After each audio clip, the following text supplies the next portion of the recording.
they measure sprints. So it asks the question, were the sprint goal clear? Were the sprint goal clear and achievable? Did we meet the sprint objective? What went well before what went wrong again? Under the number 2, which is what went well, remember what the other side, what went well, in second is also what went well. Now, what went well is identify key accomplishment. Discover the questions changes, the bullet changes, but the heading still remains what went well. But the question now asked here is identify key accomplishes, team members' contributions, effective practices during the sprint. The third one is improvements and challenges. Where are the bottlenecks and blockers encountered? Areas of process improvement. Any outdated process or tools. These are questions that are asked. And on, you can also add as many as you can add. Number 4, data and metrics review. What's the velocity like? You know the meaning of velocity? You know the meaning of velocity? Speed in a given direction. Speed in a given direction. So in agile, this thing, we are measuring speed, but not just speed, but in a given direction. Burn down charts. There are burn down chart and other KPI. KPI, you know it now, key performance indicators. What do the data tell us about our performance? Going by what is on the data, what can we deduct that is our performance? Okay? Now, the 5th question is action item for the next sprint. Now, remember this is the 4 is about measurement of review. Then 5 remain action items for new sprints. Now, define measurable improvement. Among this improvement, which one can be measured? Assign tasks and responsibility to actionable personalities, people that can take action. Establish deadline to this. Anytime you assign tasks, it's important also you establish deadline for them. Don't assign tasks without giving the people deadline. So we get to template 3. We get to template 3. Template 3 is about reflection.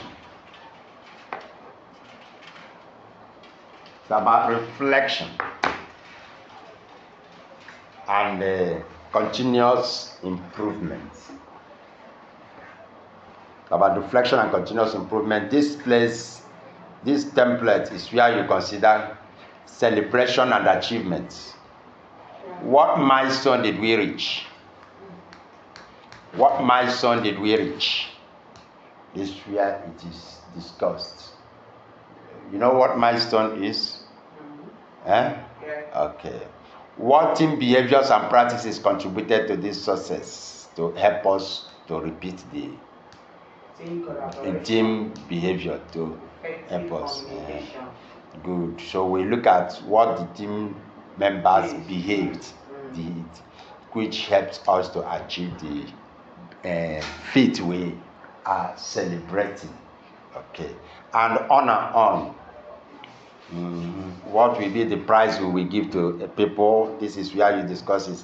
How do we celebrate it? This is where you discuss it. This is the particular area you discuss it under this reflection and continuous improvement. Then number 2 is difficulties and pain points. What issues cause delay or frustration along the way? Were there communication breakdowns? Were there betrayal? Were there challenges that we need to take note of? Were there things that we can do better of another time? This is where you discuss it. Number 3 is processes and tool evaluation. Did our methodology support the project? Fine. In case, so that we will know whether that methodology can serve another time. Did our methodology support our project? Fine. Are there tools that need updating or replacing in case of next time? This is where you look into that. Are there people also who need to be reassigned? You can also include it here in the next project. People who may need to be asked to man other responsibilities. Then number 4 is collaboration and team dynamics. How well did the team communicate? Was the workload balanced? Was the workload too much? Is it okay? Did everyone feel empowered to contribute? Did everyone have something he learned? This is where you ask such questions under collaboration and team dynamics. Then you look at future recommendations. What processes should we adopt or improve in case of tomorrow? But I'm walking around now. How can we foster a better team environment? Can we foster a better team environment? Remember, the goal is to make the team to continue to do effective work. Number 6 is closing and appreciation of that particular group. Then any final thoughts you ask? Any final thoughts? Recognize individual and team contribution if possible. You can recognize individuals one by one, and they maybe recognize also some after one by one. You can also recognize them extra, and then their team contribution. Then let's look at, having looked at 3 templates. 3 templates. Let us look at questions that are normally asked in retrospective, what I call sample question for project management retrospectives. Now we have what we call general questions. This is first group of questions. Then we also have what we call process and methodology question. Then we have what we call team and stakeholder engagement question. Then we have tools and resources question. Then we have lessons improvement question. And then we have looking forward questions. And then I will also give you what we call team and tricks for conducting effective retrospectives. From there we will go. Now we'll look at these questions, general questions. What was the most successful aspect of this project? This must not be forgotten. What was the most successful aspect of this project? Where did we fall short? Question number 2. The most successful aspect is customer. Let's say, for example, we conducted the customer acceptance. Customer acceptance, okay. Then where did we fall short? This question must never be forgotten. You can never have a good retrospective without picking this question. Yes. Where did we fall short? Yes. Or where did we find ourselves wanting? Yes. Where did we lag behind? Accountability. We are trying to we want to be accountable for the areas we on our downside so that we can take corrections. Yes, something like that.